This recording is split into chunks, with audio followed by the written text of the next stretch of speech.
Hello everybody, welcome back to a brand new episode of the Casual Criminalist. As always, I'm your host Simon. This is The Springs House of Horrors, written by Emma, the one of the show. If you're brand new here, never read this before, we're going to explore it together, dear audience. So, well, let's just jump into it, shall we?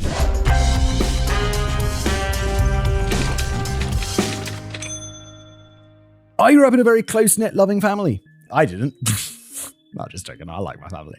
But this is Emma's words. My husband, on the other hand, likes to joke that his dad was so good at playing hide-and-seek that they didn't see him for several years. Fucking savage! There are also some things about his childhood that make my blood boil, but he grew up to be a good, decent, hard-working man, a supportive husband, and a loving dad. Yes, you can break the cycle. It's absolutely possible. Unlike, I don't know, I read these scripts, you listen to these episodes, and it's like, he had a terrible childhood, and then he decided to murder children. And you're like, oh. And then somebody's be like, well, it's not my fault. I had a terrible childhood. It's like, yes, it is. Look, people have terrible childhoods and they grow up to be completely normal, functional members of society.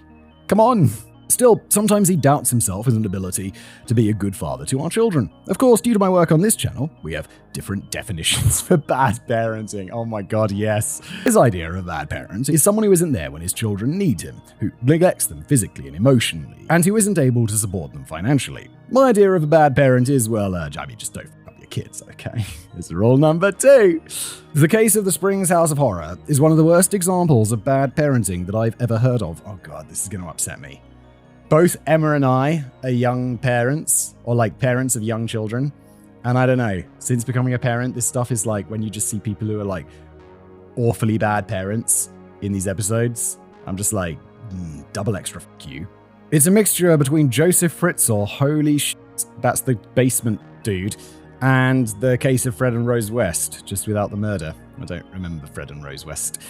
I mean, I remember the names, but I don't remember what they did. Probably for the best. Maybe I just blocked it out mentally. It made international news headlines at the time, and it's still known as one of the worst cases of child abuse ever encountered in South Africa, and the children involved in this case are still living with the consequences to this very day.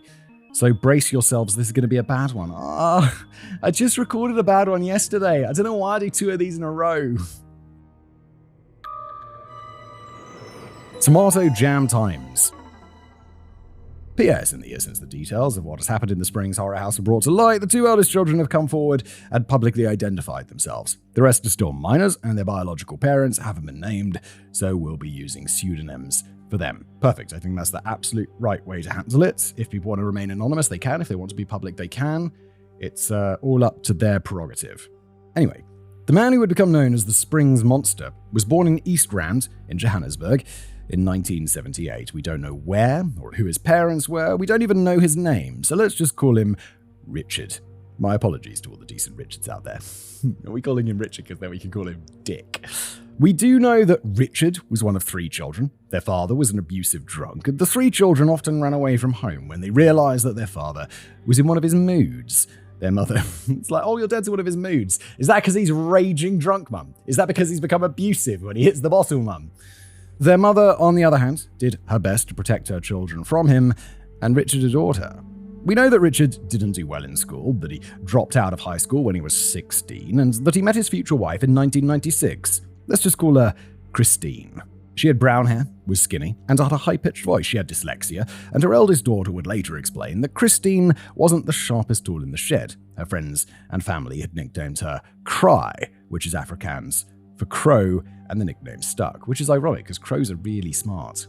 Wait, am I thinking of crows? Yeah, I'm thinking of crows. Crows are fucking smart. They make tools out of like wire and shit. Crows are like crazy.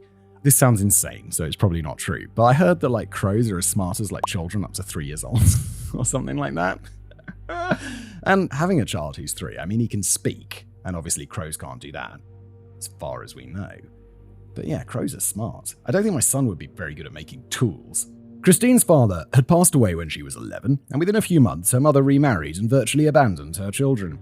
That's that cycle we're talking about, isn't it? Christine went to live with her older sister and met the dark-haired and handsome 17-year-old Richard when she was 16, and not long after, the 2 of them got engaged. One of her cousins would later explain that shortly after their engagement was announced, they were at a family get-together, and Richard and Christine were arguing. Then Richard grabbed her, pulled her over his knee, and gave her a few whacks as punishment. I don't know why the family didn't get away from him then and there, but it's possible they still believed that it was his right to discipline his future wife.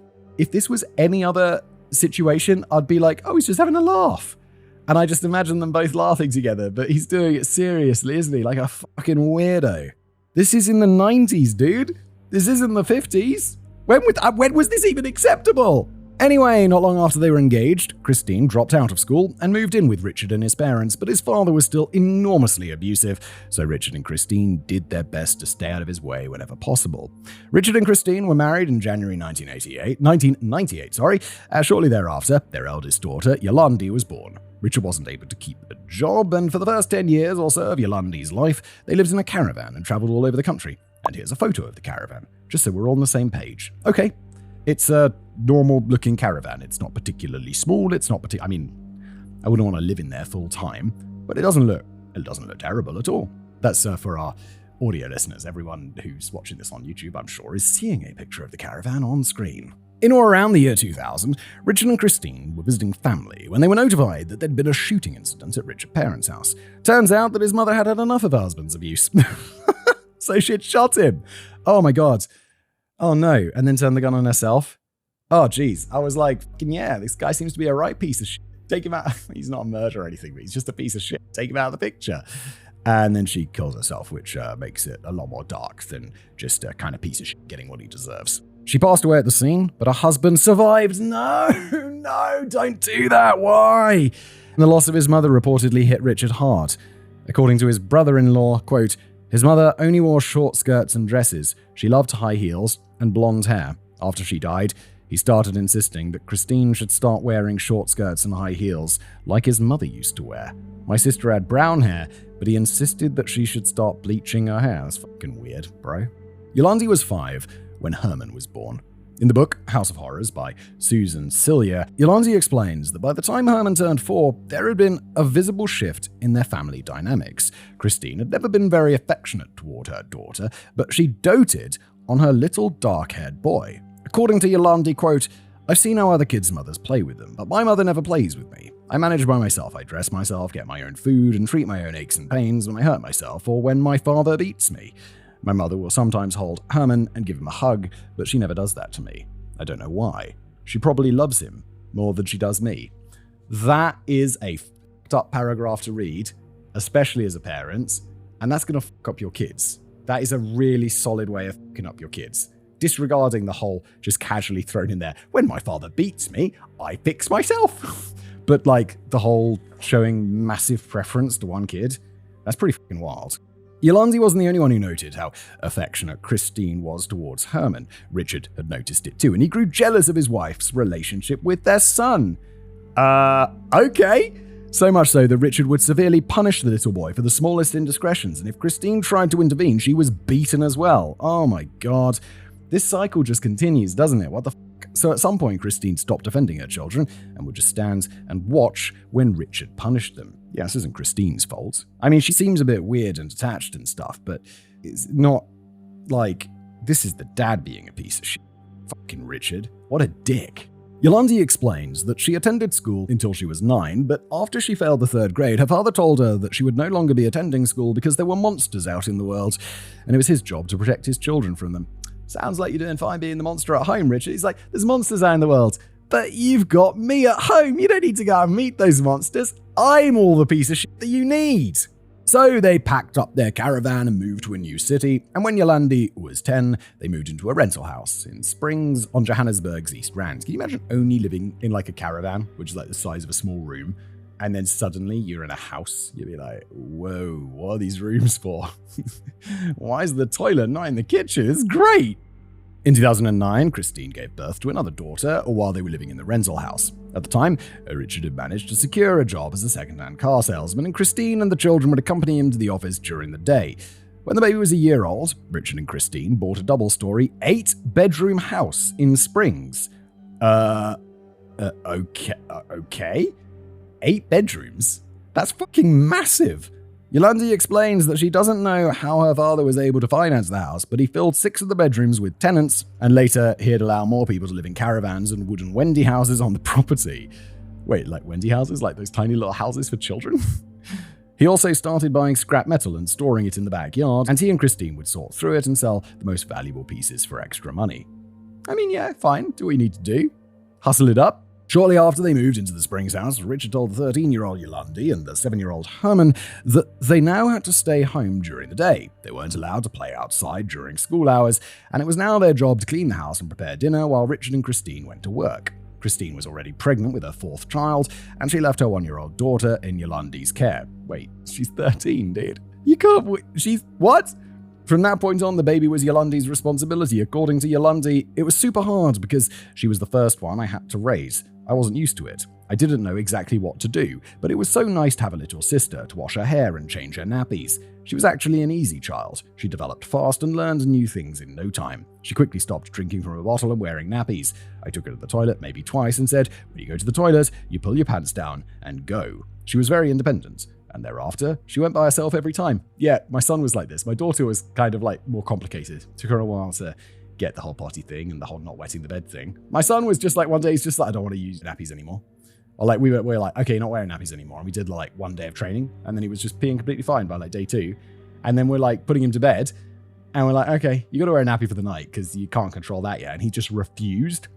Never wet himself. Maybe once. Maybe one time he's wet himself in the last 2 years. Another sister was born not long after they'd moved into the Springs house. She had been born prematurely and had some developmental issues, and by the time she was around 5 months old, she was also placed in Yolandi's care. The youngest baby, a boy, was born in 2012. He was just a week old when Christine put him in his crib and left for work. Once again, the 14-year-old Yolandi became responsible for her baby brother's care. So she's 14, and she's not at school, and she basically has to be inside looking after these 3 children and cooking. How is this legal? This is in 2012. Where's social services? To quote her again, to this day, I don't know how I managed to raise my younger sisters and baby brother. I just did what I thought was right. Everything I knew I learned from watching TV, how to prepare foods, what the kids should eat, how to look after them, and how to keep the house clean. So I ended up spending most of my time in Big Springs house with my younger brothers and sisters. They were afraid of our father and knew our mother would not help them. I mean, to be fair, she's like, I don't know how I did it. I just watched it on TV, and it's like, when I don't know how to do something, it's just like, I'll read an article or watch a YouTube video or listen to a podcast. Like, in the mornings, Richard and Christine would leave for work, and Yolandi and Herman would dress their younger siblings and change the baby's diapers. Yolandi would then get breakfast ready, while Herman and the younger kids made themselves at home in front of the television. The younger kids would spend most of the day in front of the TV, while Yolandi and Herman cleaned the house as best they could, and when their parents returned home at 5 p.m., Yolandi had to start getting dinner ready. After they all ate, Yolandi would get the younger ones ready for bed, and then they'd all go to their shared bedroom, where they slept on 2 single-bed mattresses in an 8-bedroom house. And I get it, they bought the big house so they can rent out the rooms, but still, this is not great, is it? This whole situation's not good at all, to be honest. Once the children were in bed, Richard and Christine would start their sex games. Oh my, okay. Yolandi explains, probably why they've got so many children, doesn't it? Yolandi explains that it usually involved Richard chasing a screaming Christine through the house. She'd beg and plead with him to leave her alone, and then he'd corner her, and she'd submit to him. Sometimes they would still be dressed, sometimes not. Sometimes one of the sex workers who rented a room in the house would play with them, and other times Richard would be brandishing a knife or another weapon to ensure that Christine didn't resist him for too long. Emma, did you describe these as sex games? I'm not sure how consensual this sounds. And then there were the parties. Richard and Christine would host weekly parties at night for their tenants and some of their friends, and they'd have Yolandi serve them. She had to pour their drinks and bring them food and snacks, and she was also responsible for selling them drugs like heroin and crystal meth. What the fuck is going on? Where are social services? Yolandi explains that she was required to join them when she was just 12 years old, and when she was 14, she fell asleep during one of these parties, and her father gave her some crystal meth to help wake her up so that she could continue serving them. She also explains that her father always took pride in his appearance. He was clean-shaven and regularly had his dark hair trimmed. He was always neatly dressed in expertly pressed button-up shirts and drove a Toyota Forerunner. What's the Toyota Frontrunner? Fortuna? Toyota Fortuna. I've never heard of it. He also set up a personal gym in the house and regularly exercised, and at some point he started using anabolic steroids to help enhance his build. All right. It's like, this episode has just this insane ratcheting up where it's like, wow, that's pretty wild. Oh, whoa, what? It's just getting crazier and crazier on page 4. What's going on? It's gone from like, oh no, yeah, he beat his kid, to like, oh, well, they had sex parties and he was giving her crystal meth so that she could be awake to pour their drinks at the sex. Like, what the fuck is going on? Christine was also expected to always look her best. She regularly had her hair bleached, had her nails done, wore expensive makeup, and was always dressed in the revealing outfits her husband insisted on. And whenever she bought herself new clothes, her old ones would be passed down to Yolandi. Their children, on the other hand, were mostly left to fend for themselves. Like, what? Just... What are you wearing today? Oh, I found a leaf in the garden. I'm going to wear this as an underwear. Okay. Quoting again, new clothes were a luxury that we maybe received at Christmas and on birthdays. Sometimes the family sent something. My mum and I wore the same clothes, mostly scanty outfits that were completely inappropriate for me at that age. The younger kids sometimes received second-hand clothes from some of the tenants. End quote. Every now and then, Richard and Christine would go away for a holiday of a week or two. When the children were younger, a relative would come and live with them, but by the time they moved into the 8-bedroom house in Springs, Yolandi was left in charge. She was 13 when they moved into this house. Younger? Minimum 13. Maximum 13. Before they left, Richard would give Yolandi an allowance of 50 rand a day, which she had to use to buy food, diapers, and formula for the babies. Then Yolandi had to do her best to make the 500 or 700 rand last until her parents got back from their holiday. And just to give you an idea of how crazy that is, I got no idea. A pack of 96 diapers cost anything between 200 and 500 rand. Well, that is a lot of diapers, although kids do go through a lot of diapers, or as I'd call them, nappies. A 1.8 can of formula is 300 rand. Okay, yeah, this is not working out. A brown loaf of bread is around 16 rand. A bag of pasta is 36 rand. And a 1 litre bottle of milk is 22 rand. So he basically gave them enough money for 2 bottles of milk a day. That's not gonna cut it, my dude. Just the diapers and formula alone would be 500 rand, and it wouldn't be enough to last 2 babies 2 weeks. Yeah, formula is mad expensive. I remember, our kids breastfed, and then they went on to a formula at some point, after the first year or two or something, because they still wanted it. Now they just have, milk and normal stuff because they're bigger. But it's so expensive. I didn't really know. I'd just go to the store, when we ran out, because, I don't know, mostly we get our groceries delivered. But it's I go to the store and I'd be like, oh my God, what? It's so expensive. According to Yolandi, they mostly had to make do with bread, 2-minute noodles, pasta, and the canned food that was left in the cupboards. But they weren't allowed to leave the house, and she didn't even know where the nearest grocery store was, so she often had to ask their living gardener to go and buy groceries for them.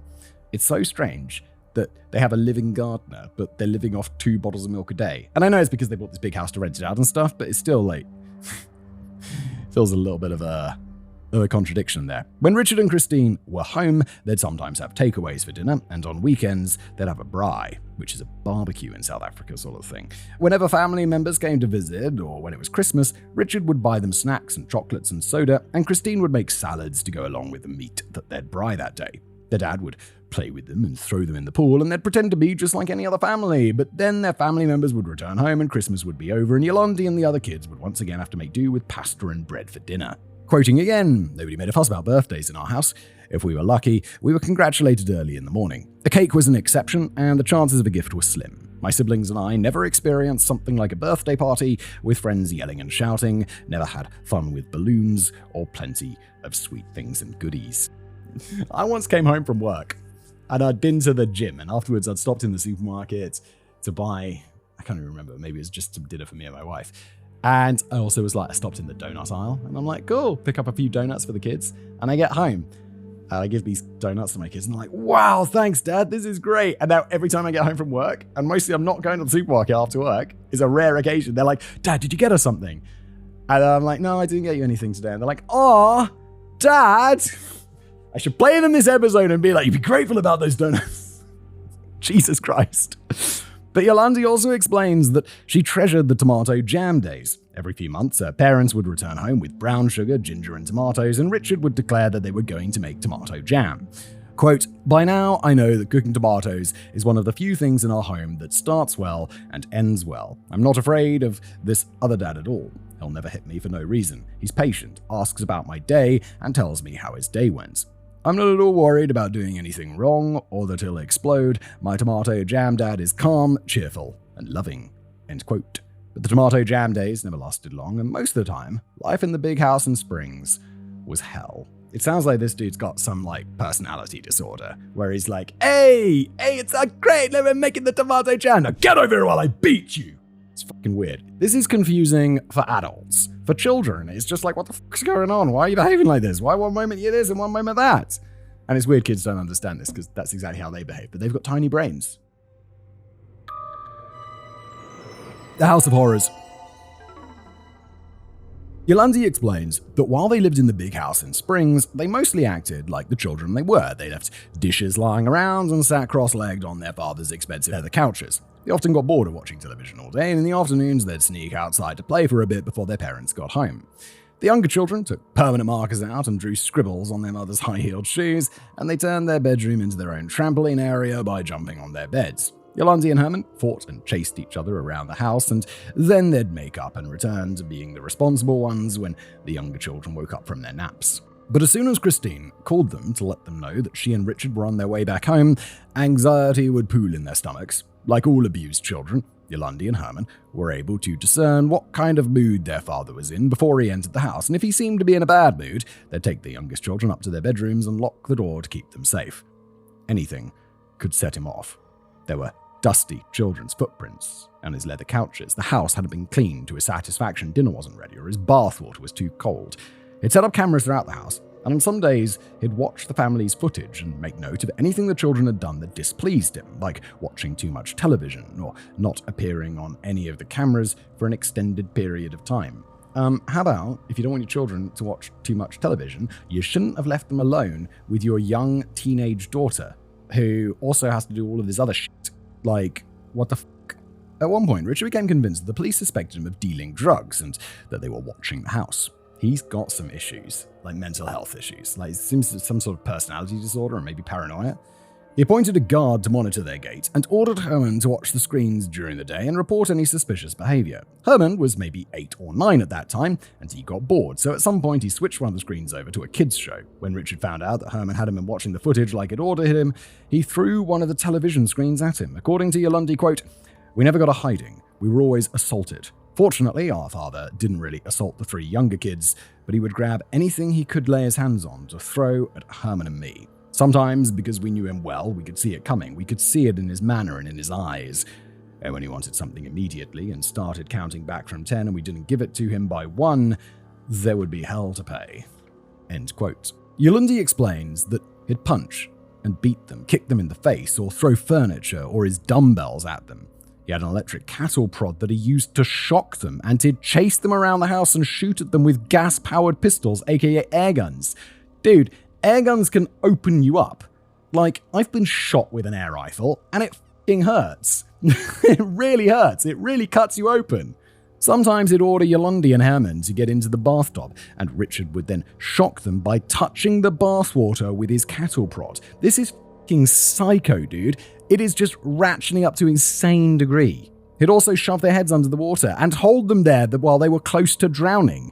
On other occasions, he'd lock them up in a cupboard and burn them with a blowtorch, burning their hair off and scorching their skin. Also, he was essentially just straight up torturing them. That's fucking crazy. You're torturing your children. On one occasion, a 20-something family friend lived with them for a few weeks, and Yolandi and Herman got into trouble because they hadn't emptied the vacuum cleaner after they'd used it to clean the lounge. When Richard asked his friend how he should punish both Yolandi and Herman for not emptying out the vacuum, the friend suggested that they should waterboard the 2 kids.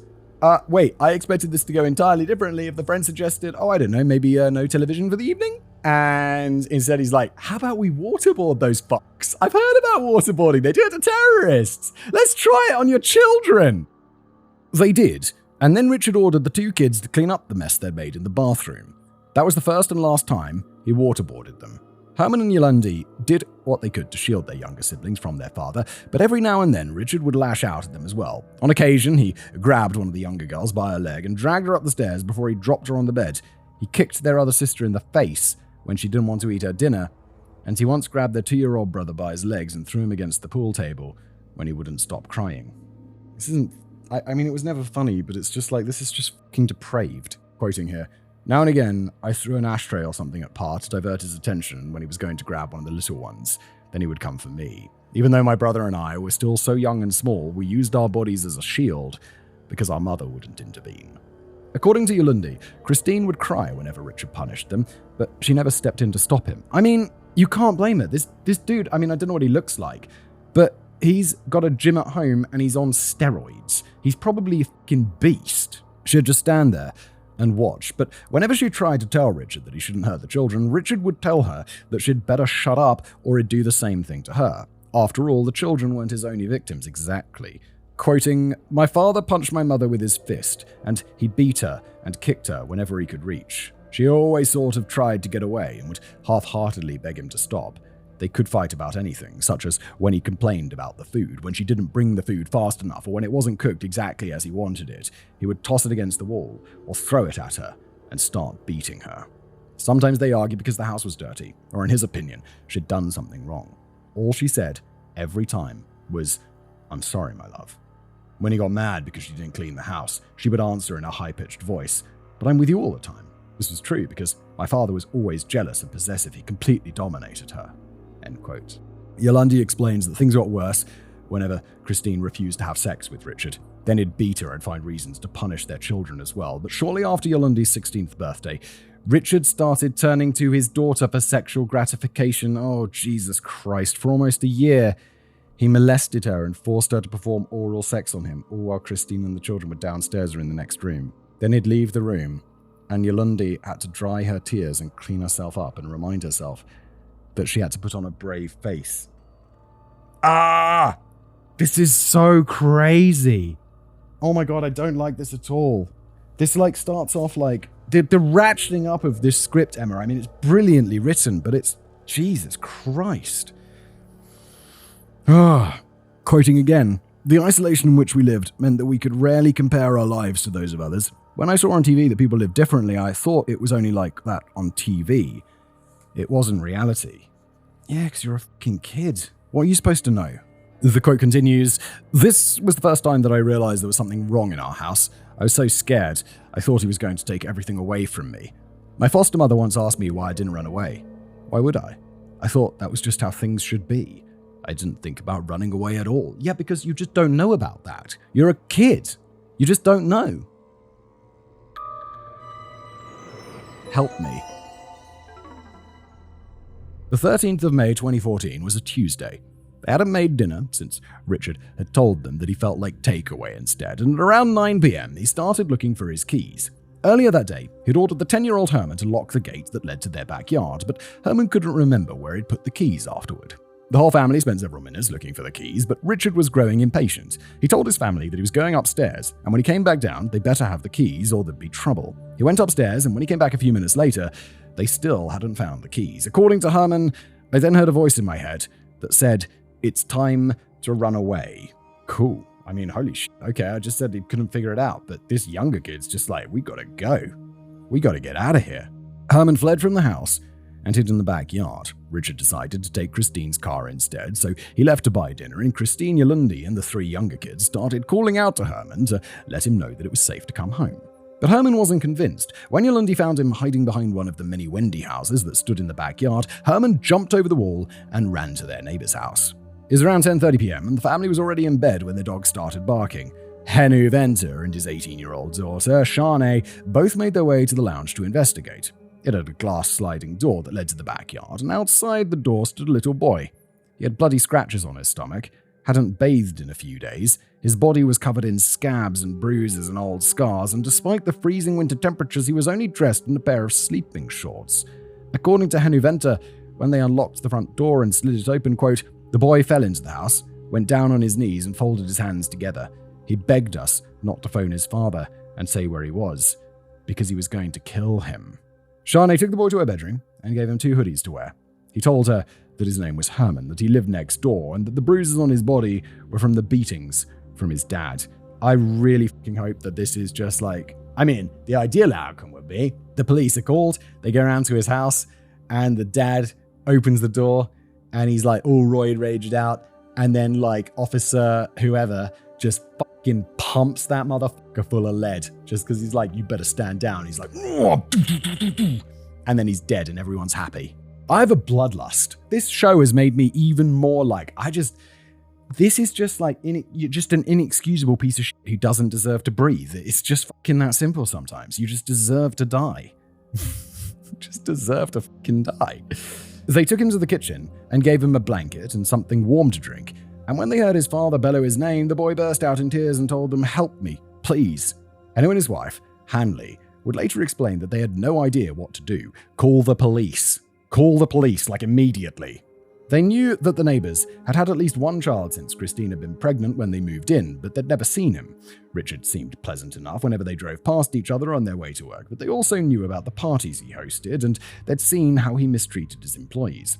The last thing they wanted to do was send the little boy back to an abusive home, so they called some people for advice and tried to get a hold of Childline, an organization that offers counseling and child protection services, and we have Childline in the UK. Quote, a family member told us to send him back to his parents because we could be accused of kidnapping a minor. We were scared, but we had to let his parents know where he was. Wow, I mean, no. Call the police. Just call the police. Just call the police. They'll tell you what to do. Just let the police handle it, please. Then there was a knock at the door. A blonde teenage girl and a reed thin woman were standing outside, and the teenager told them that she was there to collect her little brother, but Herman refused to go with them. His mother grabbed him by the arm and tried to drag him outside, but Herman pulled away and clung to Hanley, begging her to keep him safe.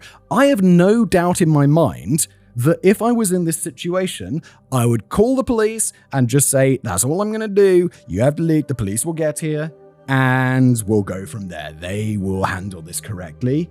Because I can't do that. I'm not equipped to do that. It's not my place. But for the immediate, what's appearing in front of you, you have to help this kid. Even if it turns out like he's just even if the situation was completely fine and it turns out he just is playing up and nothing is going on, you still made the right call by calling the police on your neighbors. And if they're good neighbors, they'll understand. I've told this story before of a friend of mine. He was at the mall with his kid, and his kid was just having an absolute tantrum, like just going nuts. And he was like, well, I just picked her up and I carried her home. And an hour or so later, the police knock at his door. And he's like, hello? And his wife's there and everything, and the kid's there. And they're like, yeah, so we got calls that a kid was being dragged into this building, kicking and screaming, and someone called us. And he's like, what the fuck? It's my daughter. And then he's like, oh wait, this is actually really good. And he immediately understands that whoever called the police on him is being a fucking good citizen. Because then the police are like, okay, can we come in? And the police go in, everything's fine. The wife's like, oh yeah, no, she's just having one of her things and now she's calm. And they're like, everything all right? And the police leave. And it's like, this is a fucking great outcome. He will never be upset at whoever called the police because he's like, 99% of the time, nothing's going on. 1% of the time, his daughter's been kidnapped and is going to be murdered. So of course you're fucking happy. Call the police. Always call the police. Then his father arrived, and he grabbed the boy's arm, hit him over the head, and dragged him towards the door. Jesus Christ. The Venters couldn't do anything to stop him. I mean, call the police. Okay, he's going to take the boy home, but call the police immediately. The woman stepped forward and apologized for her son's behavior, explaining that he was just naughty before and also disappeared down the driveway. The Venters heard her scream as he was taken away. According to Hanley, quote, I didn't sleep that night. I couldn't stop thinking about that little boy. Now there is some blame on you. Before I'm like, you've been put in a difficult situation. Now I'm like, you fucking didn't call the police? What the fuck's going on? I know I keep banging on about this, but what the fuck's going on? Yolandi would later explain that she and Christine had to watch on as Richard beat Herman for running away. The noise woke the younger children, but they hid in their bedroom until after Richard had gone to bed. Yolandi cleaned Herman's wounds and had to cut his dinner into little pieces so that he could eat something. They made a bed in the lounge, and they all curled up together next to each other for comfort that night, even Christine, who went to lie down next to Herman so that she could keep an eye on him. The next morning, Herman's entire face was bruised and swollen, and the hoodies that Shanae had given him were covered in blood. Yolandi had to help him get dressed and eat breakfast, and she was just about to start cleaning the house when their guard came to notify Richard that there were people at the gate. It's police, please be police, police, police, police, police, police, police. Very least social services. Christine went to see who it was. Then they came back inside and told Richard that the police and people from child welfare were at the gate. Yes, both of them. Fucking legend neighbors. Yes. Yes, please. Let's go. Don't let me down. There's so many pages left. Please don't let me down, police. Don't let me down. Let's fucking go. Richard ordered Christine to let them in. He grabbed Herman and dragged him out of the room, and according to Herman, quote, he threw me in the swimming pool to wash off the blood so that the dogs wouldn't be able to smell me. We had a bunch of tenants living in the backyard, and there was a garden flat with a garage. He took me there and hid me in the roof. I was there for 2 days.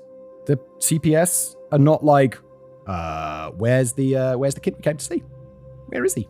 Hanley would later explain that as soon as she got to the office that morning, she called Springs childcare and told them about Herman and everything that had happened that night. She told them that she was concerned for his safety and that she's convinced that he had been beaten for trying to run away. Within an hour, 2 members of Springs childcare and several police officers arrived at the House of Horrors. Fucking yes, let's go! That's the response I want to see! Captain Rudy Jansen was the investigating officer, and he would tell the local newspaper that, quote, the house was filthy with rats running around everywhere. Jolene Fushi was working as an auxiliary social worker for Springs Childcare at the time, and she would later tell Susan Cillier that the entire house smelled like something had died in it. The entire house was a mess. There was a rumpled camping bed in the middle of the lounge, and piles of clothing and shoes covered almost every surface. An expressionless Yolandi stood in the middle of it all, her 2-year-old brother on her hip, while her 5-year-old and 3-year-old sisters hid behind her. Jolene and the police told Christine that they'd received a complaint about the treatment of their eldest son, and they trailed Christine as she made her way through the house. The kitchen looked like it hadn't been cleaned in years, and there was barely any food in the cupboards. Wait, weren't they forcing the daughter to do all the cleaning, and then they were getting upset if it wasn't clean? I guess they had really, really low standards. In the children's bedroom, they found 2 single mattresses that the children slept on, as well as a dead rat lying in one corner. Take the children away immediately. Even if this is all you've got, you should still be taking the children away. At least until things are figured out. And I mean, obviously, they should be taken away forever. But in this situation, let's assume they don't know all of the horrible shit that has happened. This is enough for them to be taken away while you find out the rest of the stuff, right? Tiles were falling off the walls in the outdated bathrooms. The sinks, bathtubs, and toilets were either broken or cracked, and empty syringes littered the floor in the master bedroom. The police would find several pornographic videos and sex toys in the built-in wardrobe, and Richard would later explain that the syringes were the steroids he used. Jolene would later note that there wasn't a single children's toy in sight. Based on all they observed, Jolene and the police decided that they had enough reason to remove the children from the house. This is all going swimmingly. This is how it should go. Captain Rudy Jansen called for the necessary legal documentation that would enable them to take the children to a safe house. But Herman was nowhere to be found, and Jolene and Captain Rudy prayed that they hadn't been too late to save him as well. I feel like now you've got enough to get I guess they got a warrant to go into the house, right? Or at least reasonable suspicion or whatever you need. But you should now get a warrant to fucking tear that house apart. Yolandi and the other children were taken into care, but Jolene explained that it was easier said than done. Richard tried to keep the children from getting into the car. He then followed them to the Springs Childcare Center in his Toyota Fortuner. He tried to force Jolene's car off the road, and once they reached the childcare center, the police had to keep him busy while Jolene slipped away with Yolandi and the 3 youngest children and took them to a nearby safe house where they all received some proper food and clothing. I feel like running the car off the road, police just arrest him and put him in fucking jail and take the children away. They prosecute him. Come on. They're there with the police escort, no? They went to the social workers went to the house with the police. Then the children get into the car with the social worker. The police must be in the car or escorting them, right? Richard and Christine later reported Herman as missing, and on the 23rd of May 2014, Richard was arrested on charges of abuse, defeating the administration of justice, attempted murder, and assault with intent to do grievous bodily harm. Excellent, that's enough to get you put away for a long time. Very good. Christine was also taken in for questioning, and she eventually told the police that she and Richard had taken Herman to his sister's house in Warden, a small town in the Free State Province. His brother-in-law would later explain that, quote, "It was bitterly cold when my brother-in-law and his wife arrived during the night with the child. The child was paralytic and would not speak. His face was swollen and he had 2 black eyes. He could scarcely open his eyes. The child's eyes were bloodshot and his cheeks were bruised. His right ear had a deep cut. His body was so bruised it was difficult to touch him." This is good news. I assumed they reported him missing because they've killed him. Oh, good. Okay, at least there's that. Good. The kid got beaten the shit out of, but it's better than him being dead. Richard told his sister that Yolandi and Herman had gotten into a fight and that Herman had to stay with them for a while until things cooled down at home. But they saw the bruises to Herman's body, and they knew that there was no way in which a skinny 16-year-old Yolandi could have beaten her brother like that. Yeah, it could be the 16-year-old skinny person, or it could be the jacked up fucking steroid bro. Come on. The next day, Herman's aunt and uncle were taking him to a local doctor when the police arrived and told them that they were looking for Herman. He was then reunited with Yolandi and his siblings and finally received some much-needed medical care. Christine reportedly went to live with their older sister, who would later tell journalists that Christine was terrified of being alone, that she woke up screaming, and that she only wanted her children back, but that she refused to tell them exactly what she and her children had been through. Yeah, because you're like crazy under the thumb. Then the news about the Springs House of Horrors broke, and Richard became known as the Springs Monster. Appropriately so. Family members came forward to make excuses for Richard, explaining that yes, he was a strict father, but he wasn't abusive. Oh boy. Got a surprise for you guys! They all knew that Christine was a drug addict, and she knew just which buttons to push to cause Richard to lose his temper. Right, but someone losing their temper and beating someone because they pressed their buttons doesn't make them not abusive, it still makes them abusive. Like, I'm sure people press my buttons all the time. And I don't beat them. That's insane. They knew that the children didn't go to school, but that was because they were too slow and had to be homeschooled. Besides, every time they went to visit them, the children seemed happy. They were locked up in the house. They were allowed to play outside and swim in the pool. Nothing wrong with that. No, nothing wrong with that if that's actually what's going on, but it's not what's going on, is it? Most of their neighbors explained that they hadn't even known that Richard and Christine had children. Some of his business associates explained that they knew that he had some financial troubles, but they were surprised to find out that Christine was Richard's wife. Their gardener explained that he knew that his employer regularly beat his wife and children, but he didn't want to lose his job, so he didn't say anything. Look, obviously the right path is to say something, but I'm not going to judge someone who just needs money. Like, you think, oh, if I was in that situation, of course I'd say something, but you don't know because you don't know how desperate this person is. And one of the attendants, a 20-year-old woman named Zelda, told a local newspaper that they knew Richard abused his wife and children and that she'd sneak the kids some bread whenever she saw them. But also she knew if she tried to interfere, he'd do the same to her. Quote, I was afraid of him. I'm still afraid of him. I'm prepared to make statements to the police now, but I know we should have said something a long time ago. Yeah. You should have. The Springs Monster. A lot happened in the months following Richard's arrest. He was denied bail and reportedly attempted to take his own life. Oh no! It was only an attempt. Oh, if only it succeeded! Christine had initially agreed to become a witness for the state, but after she retracted her testimony, she was also arrested and charged with several counts of child abuse and neglect. She was let out on bail on the condition that she wasn't allowed to have contact with either Yolandi or Herman, and then the 35-year-old Christine applied to divorce the bastard who'd been abusing her since she was 18. Yeah, I don't have a lot of blame for Christine in this one. I know she stood by and stuff, but she is abused as well. Like, horrifically so. Their trial kicked off in the North Gauteng High Court in Pretoria on the 18th of May 2015 and was heard by Judge Eben Jordan. Both Richard and Christine were charged with multiple counts of child abuse, child neglect, defeating the administration of justice, attempted murder, assault with the intent to do grievous bodily harm, and several charges for drug possession. They also faced charges under the South African Schools Act for not sending their eldest two children to school, and Richard faced additional charges for the sexual assault of Yolandi. And that alone, that is so fucking weird that should be decades. You got to go away forever. This guy's got to go away forever, right? It's just a shame there's no needle in the arm in South Africa. Christine pled not guilty to all of the charges against her, and her attorney told the court that Christine was as much a victim of Richard's abuse as the kids were. Richard also pled not guilty, but in his plea explanation, he admitted to punishing Herman for running away that night, but claimed that it only hit him once.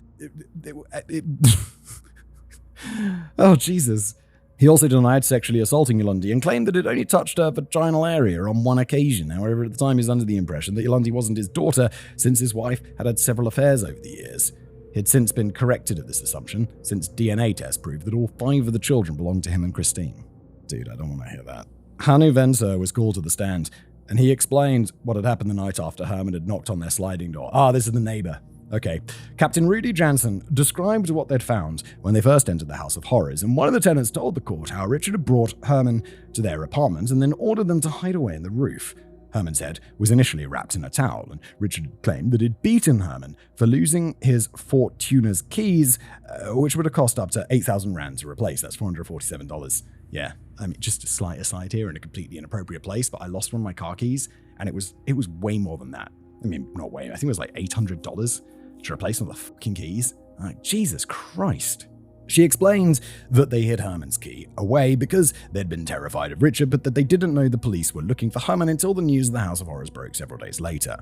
Sandra van Markenen, the social worker who was in charge of ensuring the children's welfare, explained that when the children first arrived in the Springs childcare center, they were badly bruised, dirty, and undernourished. They were all small for their age, had missing and rotting teeth, and had to receive extensive dental work since the teeth they did have were brittle from malnourishment. Yolandi was the only one whose birth had been registered with the Department of Home Affairs, and she was the only one who'd received any level of schooling. Herman and the youngest girl both had learning disabilities, and the youngest children were all severely traumatized and didn't trust adults. Yeah, no shit. This is just gonna fuck people up for life. You know how much trauma this is? You know how much, work this is gonna be to even attempt to undo some of this? Christ.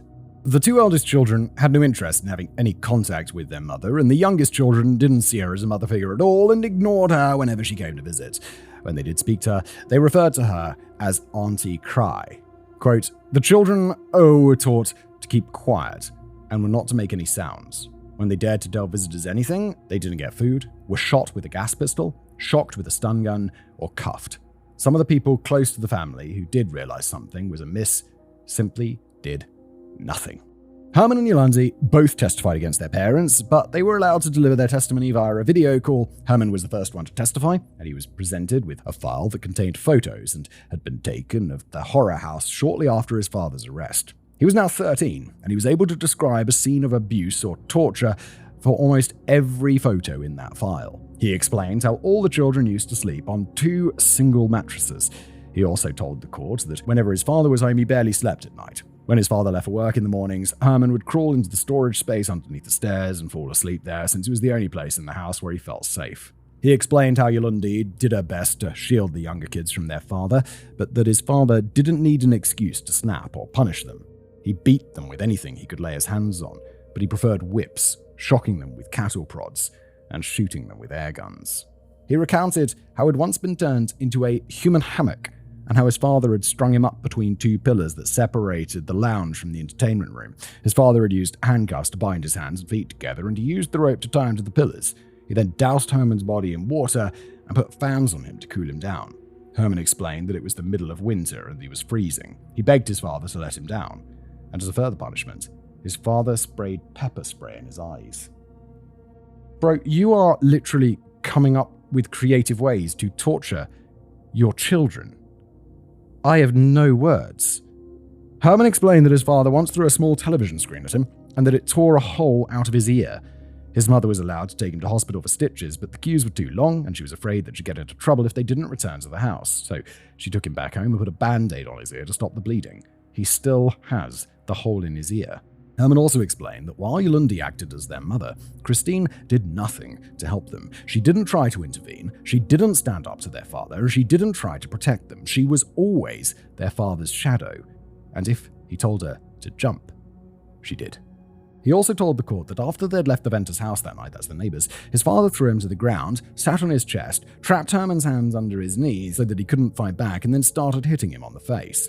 He told the court that once the police arrived, his father threw him in the pool to clean the blood from his body, wrapped him in a towel, and took him to a garden flat they rented out. He told the tenants to hide him and to keep quiet, and left Herman there for 2 days. He only checked up on him once, and brought Herman a meat pie and a bottle of soda to drink.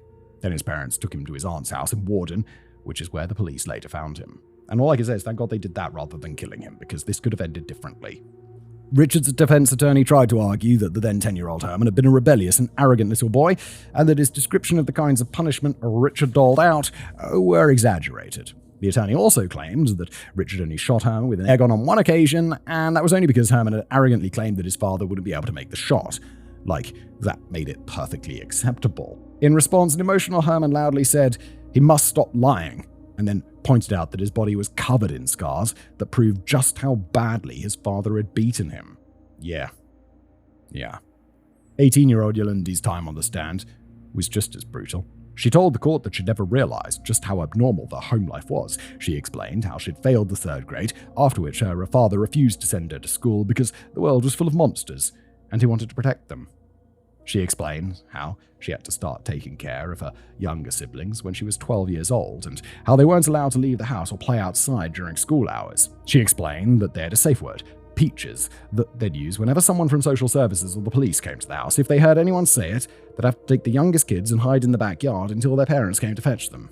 Yolandi's accounts of the abuse and torture they'd suffered matched Herman's, and she went on to explain that the little ones were just as likely to be beaten up by their father. She also told the court about the sexual assault she'd suffered at the hands of her father, and how he took certain measures to ensure that Christine and the other children didn't find out what he was doing to her, like locking the bedroom door and assaulting her while everyone else was downstairs watching television or taking a drive to a secluded street so that they could be alone. But Richard's defense attorney once again claims that Yolandi was lying. In fact, Yolandi wanted her father to pay attention to her and went out of her way to dress promiscuously so that she would draw her father's attention. That is an insane... Look, I get that you're a defense attorney. That's fucking disgusting. He also presented 3 statements at the court. One Yolandi made shortly after they were rescued, one she made after her father's arrest, and another she made in preparation for the trial. There wasn't any mention of sexual assault in the first 2 statements, and the defense attorney claimed that it was proof that no sexual assault had taken place. I get that you're a defense attorney, but you're such a piece of shit. But a tearful Yolandi was steadfast and told the court that her father had sexually abused her. She explained that after they were taken away, she didn't want her father to get into trouble, so she didn't mention it. But then she went for a medical evaluation, and based on the bruising and injuries to her vaginal area, the doctors were able to confirm that she'd been molested, but that no sexual penetration had taken place. She then claimed that she'd done it to herself. But when the doctors didn't believe her, she claimed that there were 2 boys who tried to have sex with her and then hurt her, when she told them no.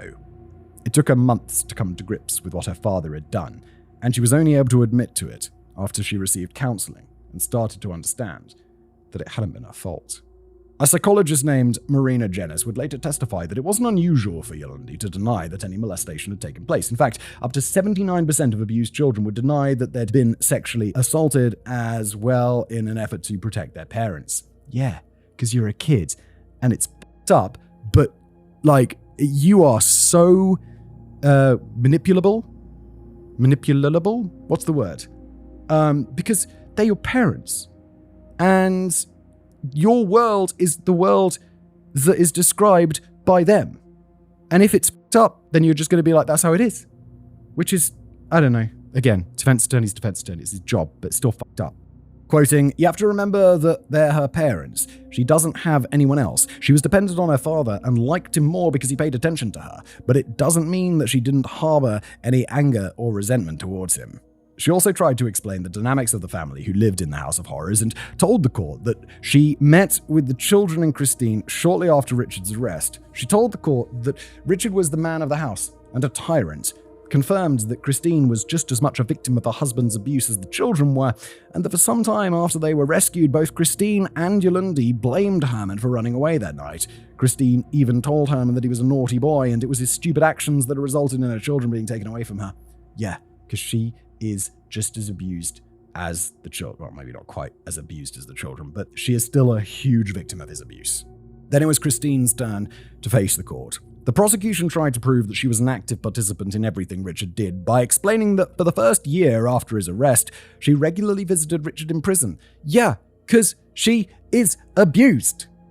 It's insane behavior, but it is just not explainable. It's not explainable to a rational person, but it is like, it can happen. They also read out some of the letters she wrote to him. They're not very substantial, and they seem to all say the same thing. "I love you very much, my sexy. You mean everything in my life, sexy. I will never ever leave you, sexy. I send you a kiss, my sexy. P.S. I love you, sexy. Forever and always, my sexy." Cringe. But Christine told the court that she hadn't known that Richard was sexually assaulting Yolandi.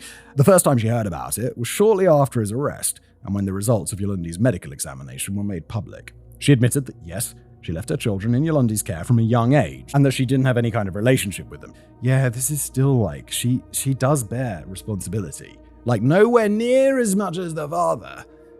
But there's still some responsibility here, isn't there?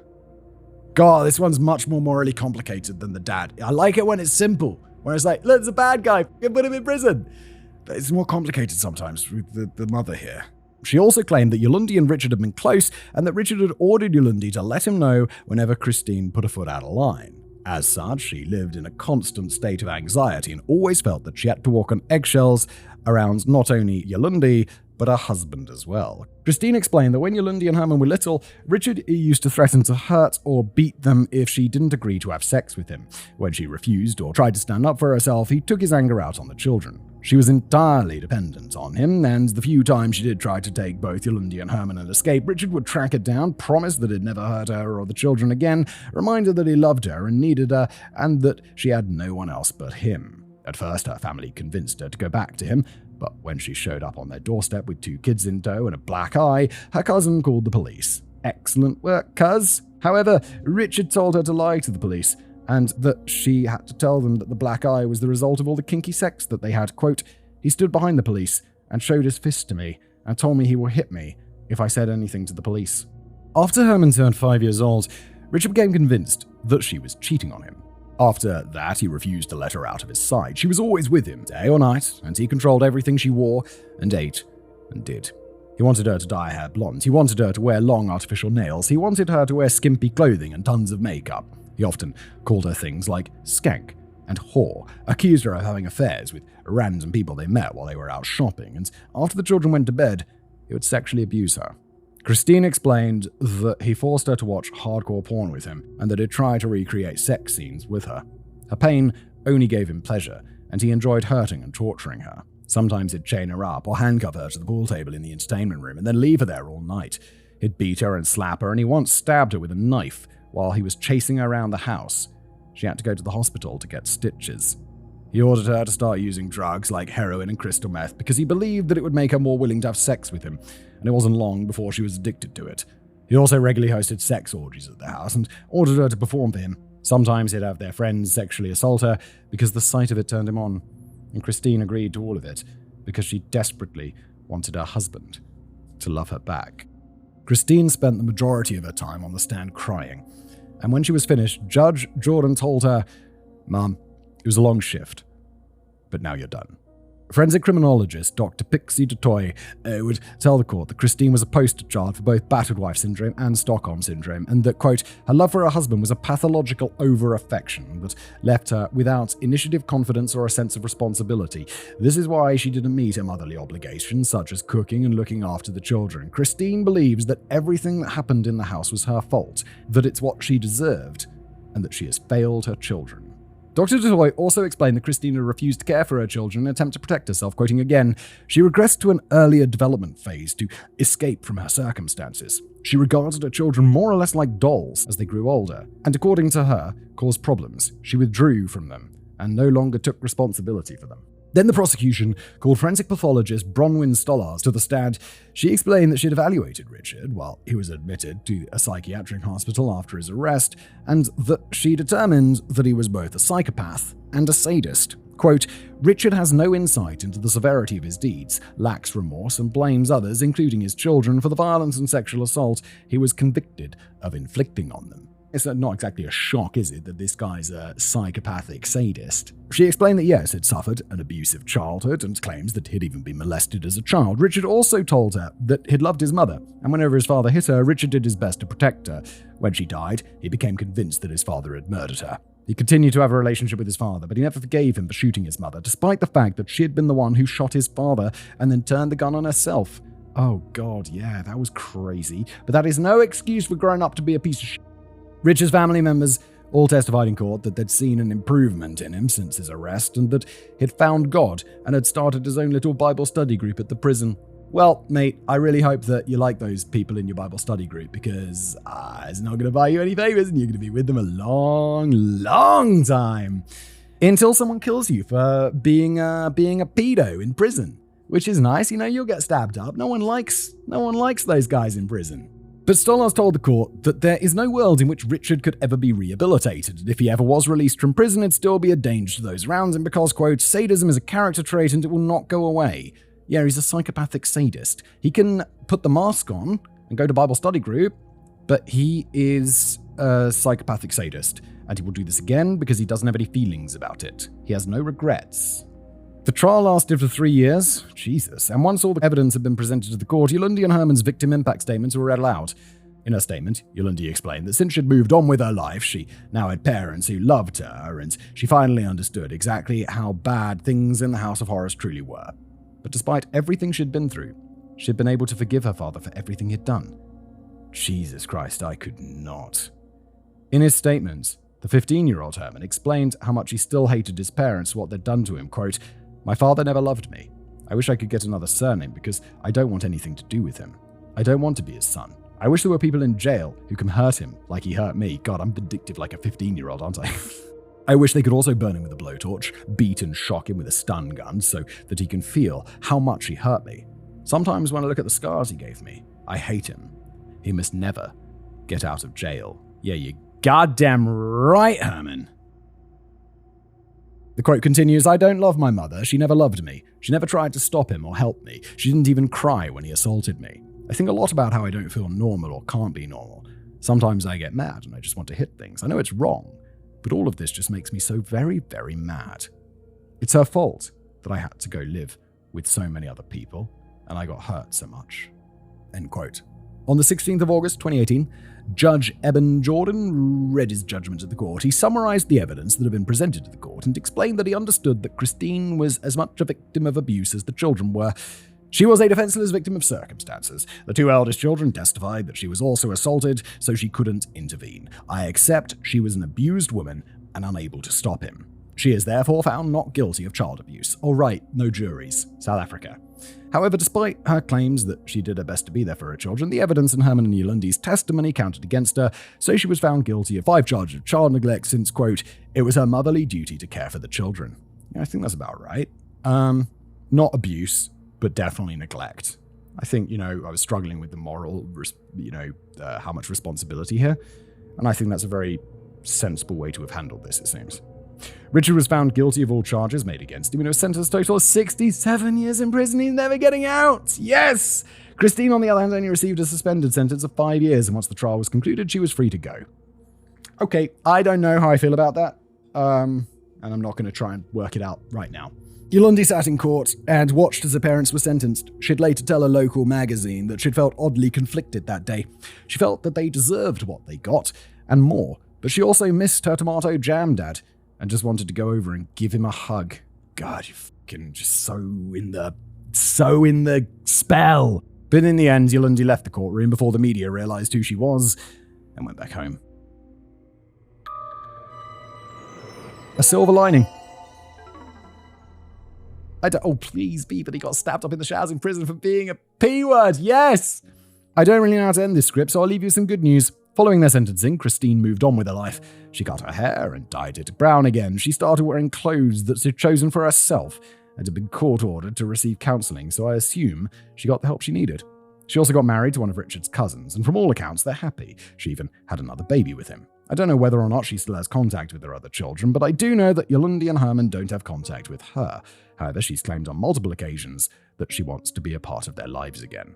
Well, that is a decision that is entirely up to those children. And maybe they will want to when they've grown up and processed, but I would not. It would take a long, long time. In an interview with a local magazine in July 2019, the 39-year-old Christine explained that, quote, "I am sorry I ever met Richard. I don't know why he exists. I hate him. When I opened my mouth to say something, my eyes were closed. He always said he didn't want a fat wife. He will never have me again.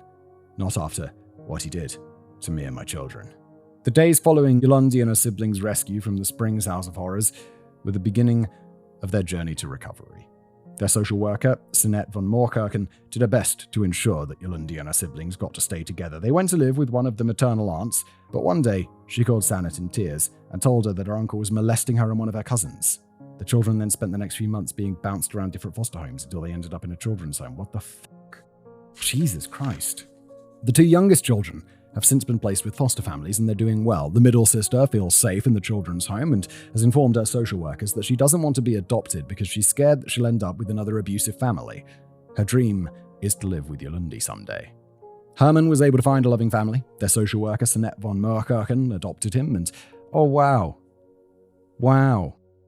and ensured that he received all the support and love and encouragement he needed to make a success of his life. What a fucking legend.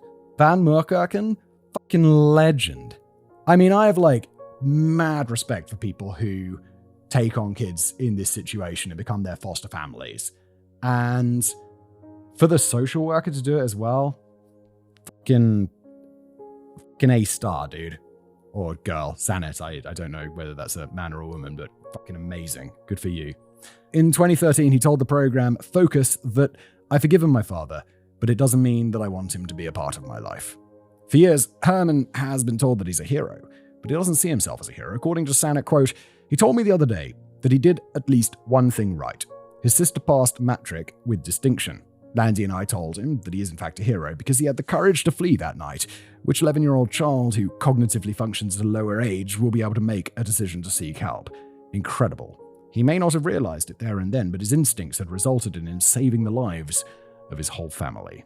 Yeah, I think fucking Herman's a hero. Good for you, Herman. Herman adjusted well to life outside the House of Horrors. He likes going to the gym, playing basketball and swimming, and he does park runs every Saturday. Because of his learning difficulties, he's enrolled in a technical college so that he can learn some practical skills, and he wants to become a mechanic one day. According to Yolandi, Herman still has some trouble when it comes to his literacy levels. Quote, he gets extra lessons, but it's hard for him, and he often still gets emotional. He believes he'll never be able to get a job or have a family because he still struggles with reading or writing. My brother thinks he's dumb, and I keep telling him he's not. I send him WhatsApp messages that force him to read. When he sends me messages, I help him to correct his spelling. My brother still hurts about a lot of things, but he's not so aggressive anymore. Yeah, I mean, dude, it's fine. You're going to do fine, dude. You're going to be fine. Break that cycle. You're right on the right path. When Yolandi was 18, she was adopted by the Crocamp family, and she later explained that for the first time in her life, she felt she had real loving parents who gave her all the love and attention she deserved and who supported her in everything she does. They also ensured that she received the counseling and support that she needed and was finally able to forgive her parents and move on with her life. She still sees herself as her younger siblings' caregiver and visits them regularly, quoting her, I miss my brothers and sisters. I'm sad that I'm missing out on their milestones, their first loose teeth, their first day at school, and I want to teach them how to read. I miss holding my little brother in my arms and to see him sleeping knowing he is okay. I still love the little ones so much. They're cute and full of jokes. Even though I didn't give birth to them, they feel like my own children. I wish I could do more for them. Give them more. Everything I do for my brothers and sisters. Every decision I make is for them. I have to ensure that I'll be able to be there for them one day, that they can go to university and be okay. I'm the oldest. I'm the example. I want to show them that you don't have to take life laying down. According to her adoptive mother, Mariette, the only reason why Landy is where she is today, at all levels of her life, is because she made the right choices every time. Yolandi also believes that life is about making the right choices, about choosing to be better and to want to better yourself. Quote, people tend to just accept their circumstances and their past, and they come to believe that they can't achieve anything in life. But your trauma doesn't define you. You're a lot more than the labels people give you. And that's where we end today's tough episode. Thanks for being here.